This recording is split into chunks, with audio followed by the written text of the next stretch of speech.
Feliz sábado a todos. Vou pedir para que você cumprimente um outro, desejo feliz sábado àquele que está do seu lado ali.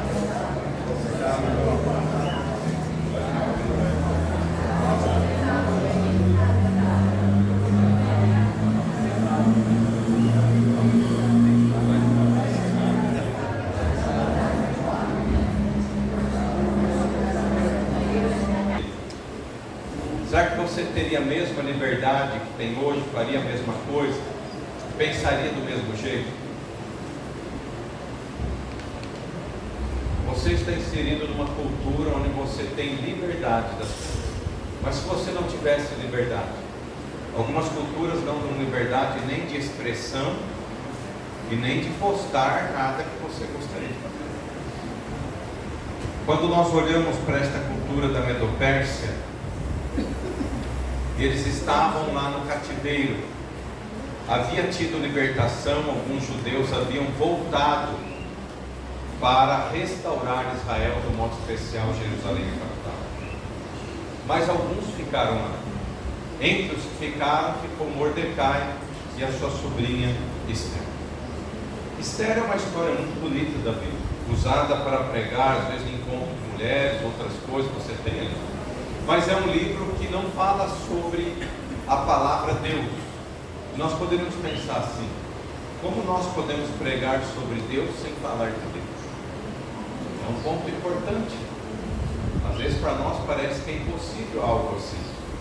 Mas quando nós olhamos a lição, eu gostaria de começar aqui introduzindo que há uma ilha britânica chamada Pitcairn, onde todos os habitantes 100% são adventistas. Eu acho que esse seria um sonho, você morar num lugar desse, onde todo mundo, desde as autoridades civis, religiosas, todos que você encontra são. Você não teria dificuldade nesse país, porque todos pensariam do mesmo jeito. Você teria dificuldade com alguns que não gostam de seguir regras em qualquer lugar, mas lá você teria um lugar desse sonhado. Você poderia sonhar com o novo céu e nova terra, onde vai ser todo mundo do mesmo jeito. Mas nós temos um preparo nessa terra para chegar lá.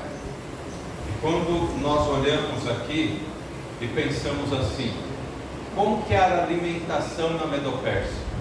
Será que eles tinham liberdade, igual hoje, de nós escolhermos o tipo de alimentos que vamos comer?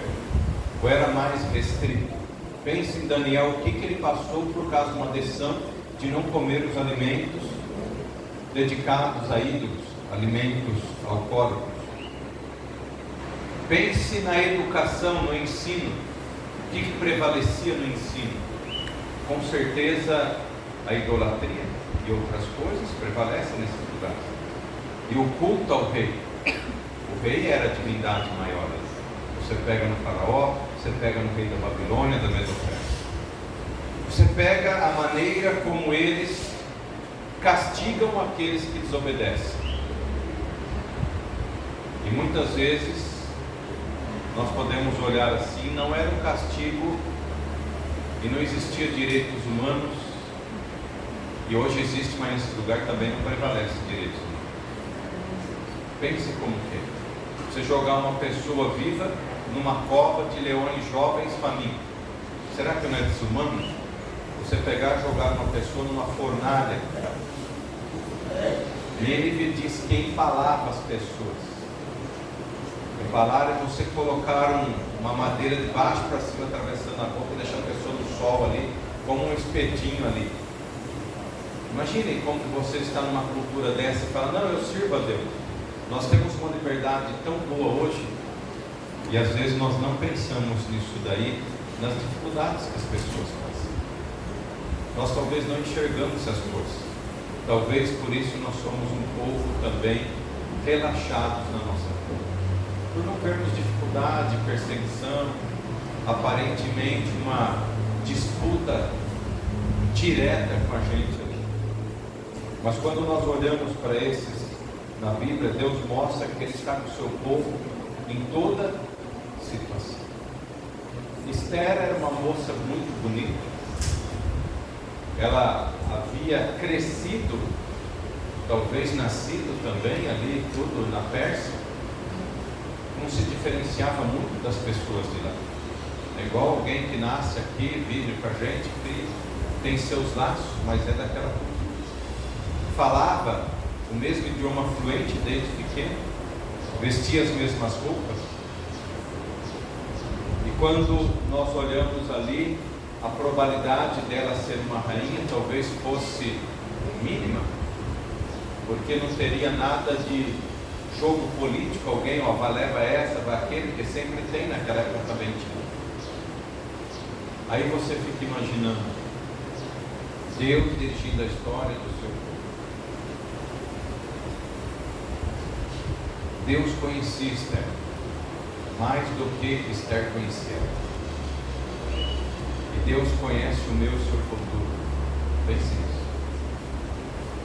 Muitas vezes, queridos, nós olhamos para a nossa vida e pensamos assim: quem somos nós? Será que tem relevância o que eu faço no meu trabalho, na onde eu estudo, com minha família? Parece que alguns testemunhos são irrelevantes.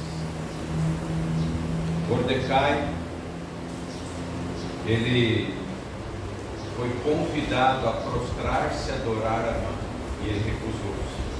Ele disse que prostraria-se ante Deus. Se hoje você fosse ameaçado, ou sua família, será que você prostraria ou permaneceria fiel a Deus?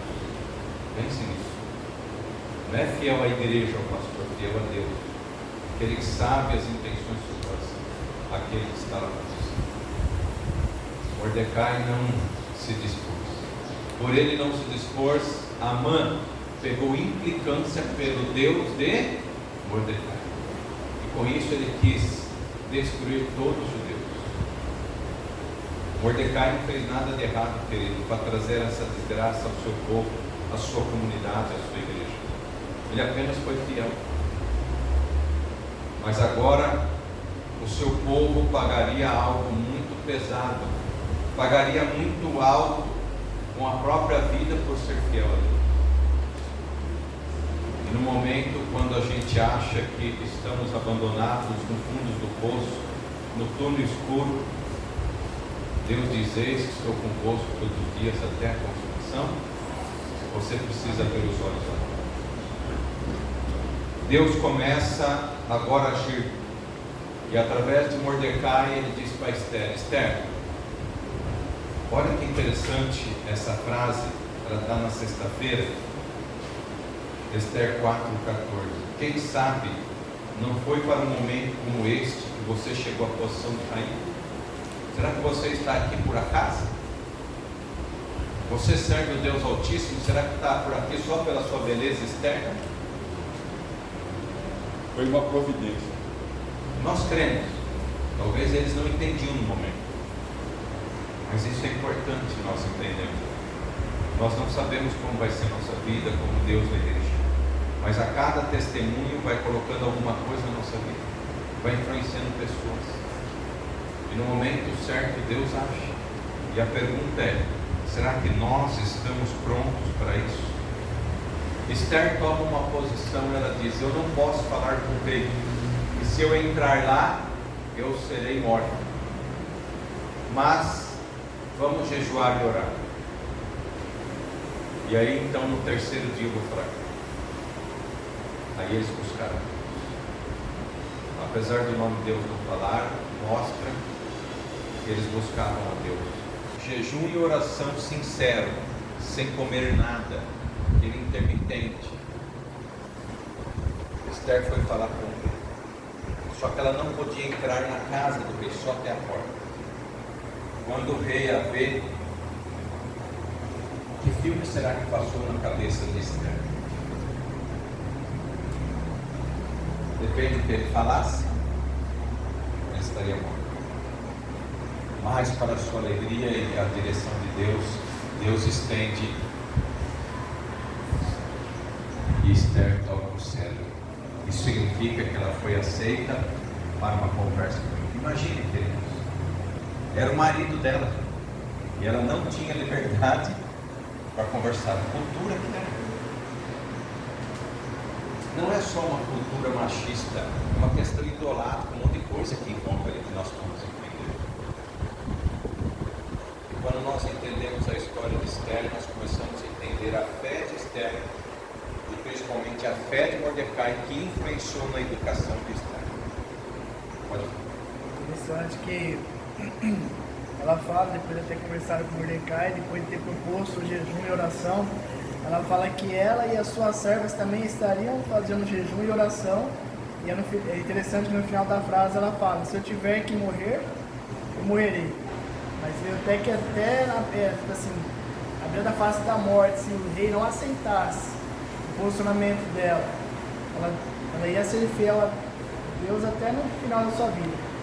Se caso ali, se o rei não aceitasse, se ela fosse condenada à morte, ela ia ser condenada à morte sendo fiel a Deus do mesmo jeito. Não ia se deixar se levar pela situação ali do momento, pela cultura ali que o povo vivia naquela região. Você tirou a frase do fim, eu usar no fim do filme. Ser fiel até a morte. Às vezes quando a gente fala ser fiel até a morte, é mais algo sonhador do que real, porque quando acontece é real, poucos são fiéis até a morte. A gente fala, a gente faz. A gente pensa na pandemia. Quantas pessoas abandonou a fé e ficou fraco por uma pandemia? E fala que estará firme numa perseguição que será pior. Então, quando a gente diz ser fiel até a morte, tem que ser algo de coração, né? Não apenas de boca para fora a gente fica falando. Ser fiel a Deus, antes importa obedecer a Deus do que os homens, como Pedro diz. No terceiro dia ela vai conversar com o rei e, de acordo com a realidade da sua época, o seu contexto, a cultura. O que ela fez primeiro? O que ela fez? Não, depois de jejum e oração, que ela foi conversar com o rei. Para quê? Que gostoso, né? Vamos agora fazer uma festinha. Como que as pessoas vão para uma festa? Alegre ou vai cabeça preocupada? Alegre, feliz, descontraído. E vamos chamar também quem? Puxa, como que a Amã sentiu? Se você estudou a Esther, igual um balão. Se encostasse, a água explodia. Olha só que felicidade. Nossa, a rainha me convidou. Ai, só eu e o rei, a rainha. Você já imaginou que momento? E ela não falou nada naquele banquete. Como que a Amã voltou para casa? Se ele já estava cheio, já estava voando agora. Imagine só. E ele planejou mais coisa ruim ainda. Veja, queridos, Amã estava sendo um instrumento de Deus e Esther estava sendo um instrumento. Desculpa, Amã um instrumento do diabo e Esther um instrumento de Deus. Aparentemente, quem iria vencer? Amã. Já mandou fazer uma forca, já tinha tudo planejado, tinha um dia para destruir o povo de Deus. Tinha ou não tinha? Aparentemente, se você estivesse lá, você falava: nós estamos agora perdidos. Condenados à morte. E não podia reagir. Esse era o pior. Mas Esther, com jeitinho, com sabedoria de Deus, orou, jejuou, Deus deu, fez a festa, convidou para o segundo dia. Agora já estava todo mundo com a barriga cheia, alegre, feliz. Ela disse: olha, eu tenho que pedir uma coisa. Tá bom?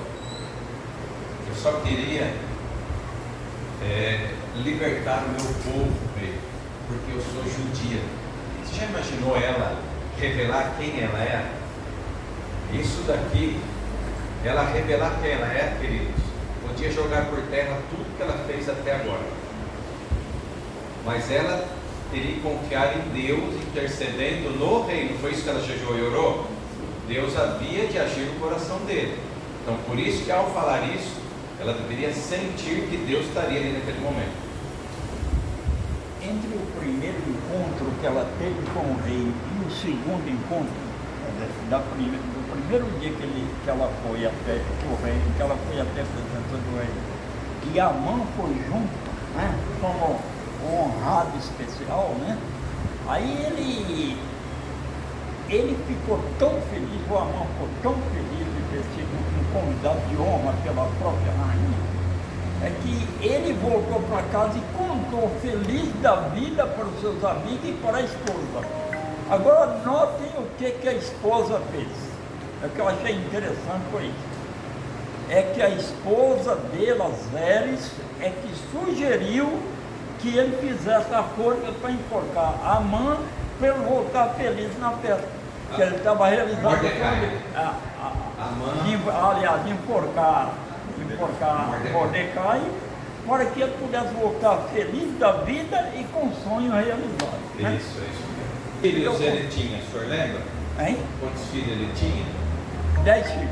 Isso. Então, bastante gente contando ali que, olha, agora o papai vai assumir o reino, filhinhos. Todos vocês vão subir de cargo aqui. Está todo mundo garantido. Se o papai for bem, todo mundo vai bem aqui, cada província para cuidar. Já pensou nisso? Era o que rolava na parte deles ali. Esther agora revela quem ela é. Sou judia. E foi promulgada uma lei para destruir o meu povo. E ó rei, fique sabendo, se destruir o meu povo, eu também serei destruído. E o rei tinha uma paixão por ela. E Deus havia trabalhado desde o começo. Lembra que Mordecai falou? Será que você está por aqui por uma providência de Deus? Ou é por um acaso? E quando nós olhamos essa história de Esther, talvez improvável, um dos únicos livros que talvez não deveria estar na Bíblia, nós olhando assim, nós vemos, sem mencionar o nome de Deus literalmente, a ação de Deus e as pessoas buscando ser fiel a Deus e Deus intercedendo pelos seus. E agora, quando nós olhamos para este momento, nós ficamos pensando o seguinte: nós conhecemos a história, mas se nós tivéssemos algo, o que seria a partir desse momento que iria acontecer? Você que levantou a ordem? Queremos saber que Deus sempre esteve no controle. Deus agiu no coração também do rei, para que o rei também fizesse, atendesse o pedido dela. Quando ela se declarou judia, ela estava crendo realmente no poder de Deus e estava entregando realmente a mão de Deus. Então Deus sempre esteve no controle. Tem algumas pessoas que se preocupam no futuro da perseguição, não vai poder comprar nem vender. Eu não me preocupo. Eu sei que Deus está no controle. É só confiar nele. E confiar em Deus, né? Deus estaria trabalhando. Mas a gente gosta de confiar nas coisas que vemos. A fé vem pelo ouvir. Agora ela intercede por ele e acontece algo que talvez você fala assim: nossa, mas poderia ter feito tanta coisa. A única coisa que os judeus poderiam agora, que ela intercedeu, é que eles poderiam se defender. Não cancelou nada, porque a lei não permitia, só se defender. Mas queridos, eu gostaria que você pensasse nesse momento: o que é quando você recebe a autoridade de se defender? É que você primeiro confie e busque a Deus. E agora, quando você conhece a Bíblia, quem é o Senhor dos Exércitos que sempre lutou pelo seu povo? Há uma história na Bíblia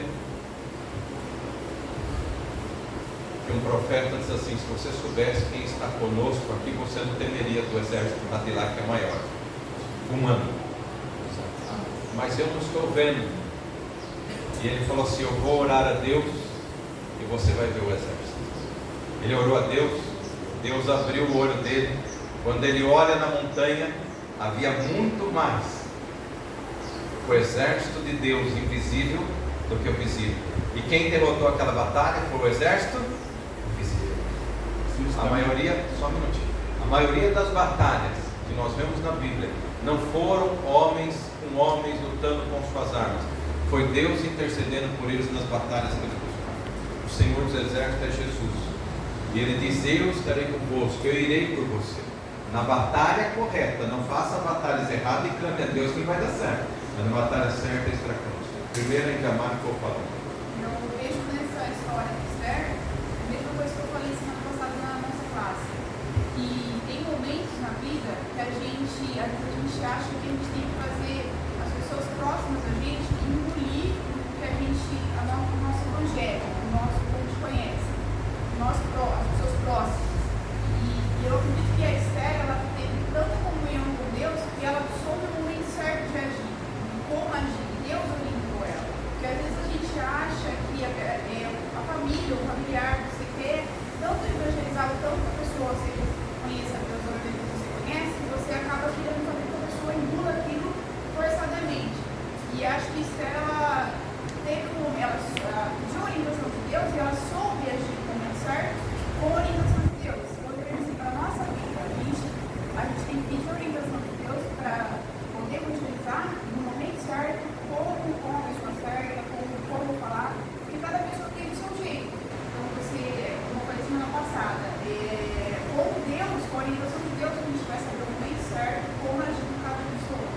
acordo com a vontade com a de Deus. vontade de Deus. Porque você está em comunhão com Ele, então Deus vai te falar. Então ela teve a comunhão com Deus, como sempre teve toda a vida, e Deus ajudou ela no momento certo. Amém. Se nós pudéssemos tirar a cortina, né? Tá tudo certo. Só isso. É igual hoje. Se nós olharmos aqui para nós conseguimos entender o que vai ser de nós ao sairmos daqui, o ano 2024. Nós temos que vir aqui buscar Deus ao estudarmos essa história, fortalecer a fé, a esperança. É isso que a gente faz na igreja. Não é algo diferente disso. Né? As historinhas da Bíblia São histórias reais. Mas para que eu e você possamos colocá-las no contexto da nossa vida.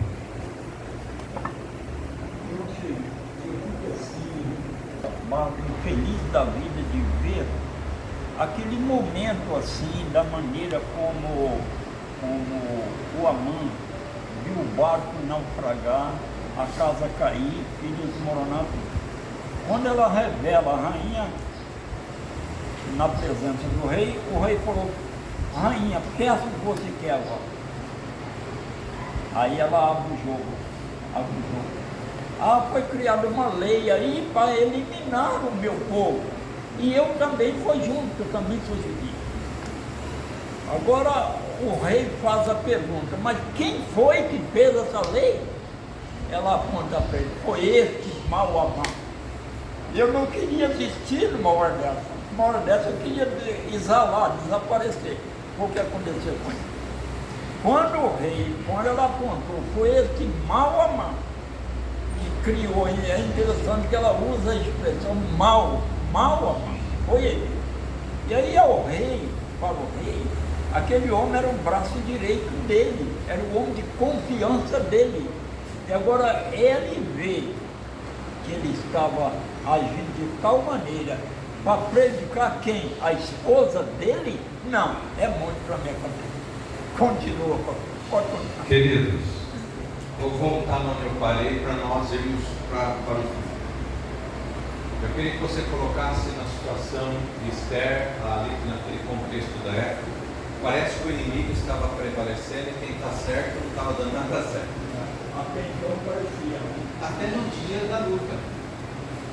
Porque não foi mudada a sentença, só foi dado o direito de quê? De se defender. Então não foi revogado. Não foi revogado. Então, aparentemente, não mudou muita coisa. Só um minutinho. Então, não mudou muita coisa. Pensa assim. Mudou muita coisa? Não. Só deu liberdade de se defender. Mas o que eu estava dizendo? O Senhor dos Exércitos estava com eles. Quem que lutou pelos judeus? Deus, os seus anjos. É isso que eu gostaria que você entendesse. Esse é o Deus do impossível. Se você fizer o possível pela sua vida. E aí ela revela lá. Acabou lá que está construindo uma forca lá, ele vai eliminar, já está até a sentença e tudo aquilo, né?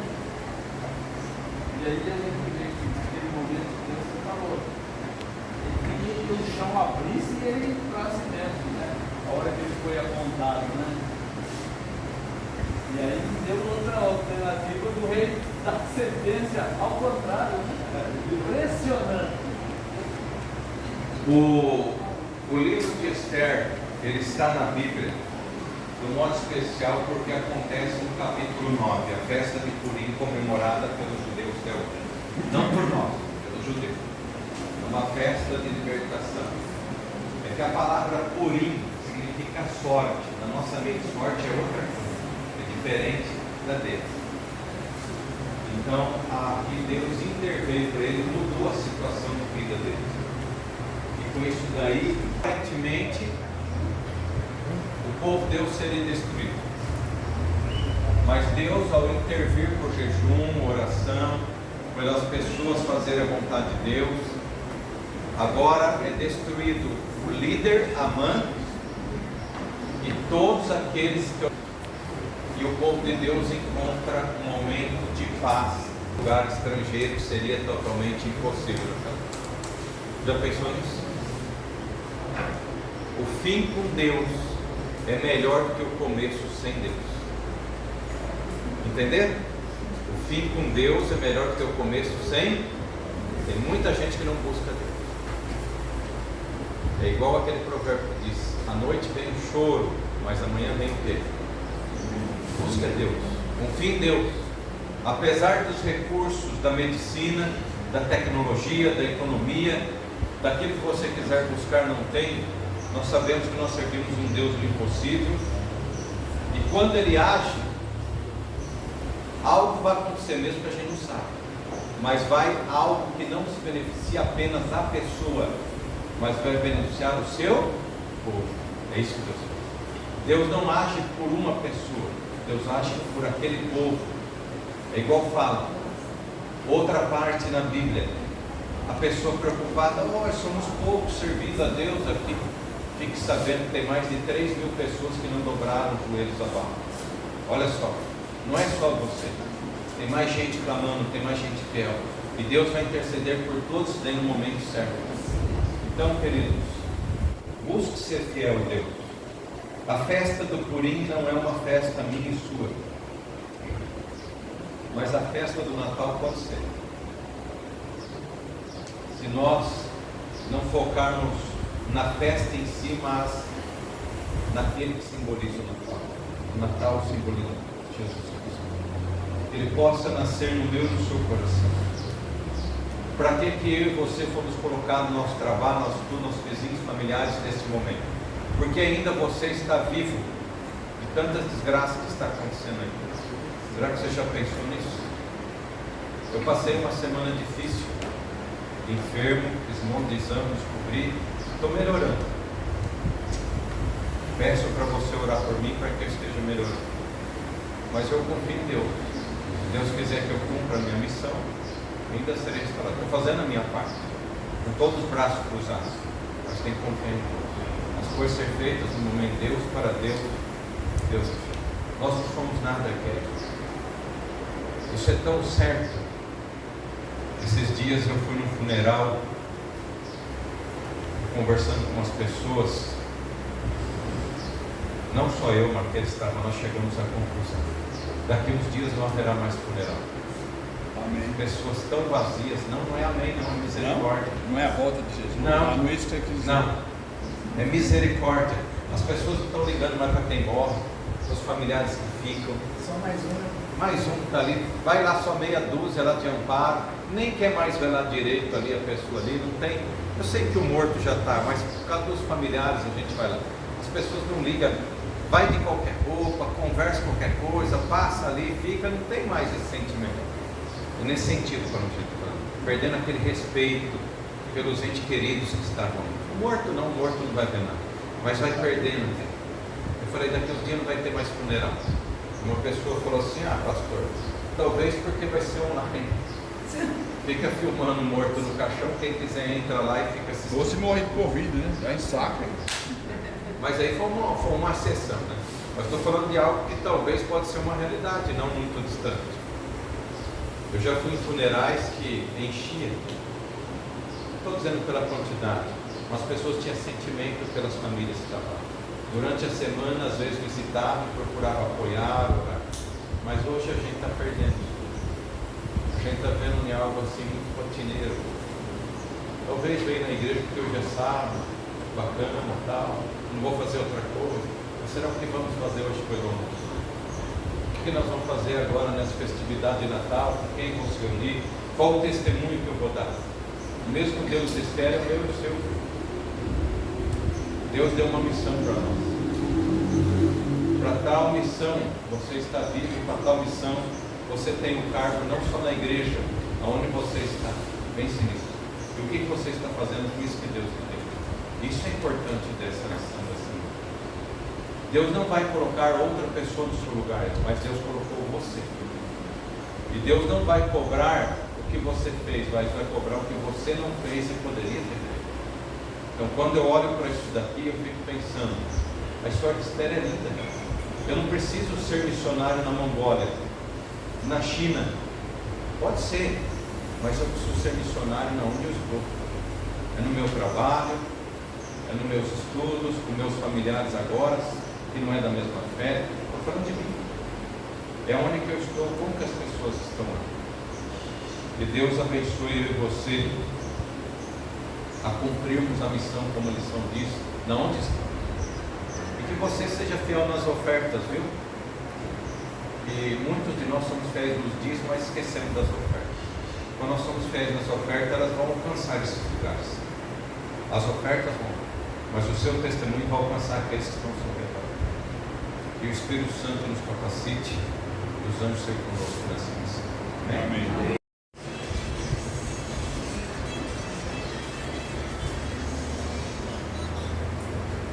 Senhor Deus, Tu conheces o coração sincero de cada adorador nesta manhã.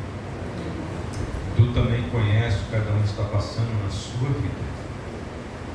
Para tal, viemos ouvir essa história, relembrá-la mais uma vez. Que o Senhor nos faça como instrumento, Senhor, como fez Mordecai e Esther, aonde estão inseridos também. Que neste Natal, Ano Novo, nós possamos testemunhar do amor de Jesus, nascido na manjedoura do nosso coração. Que seus anjos sejam conosco nessa batalha. Nós te pedimos o perdão e a unção para o cumprimento da missão, em nome de Jesus. Amém.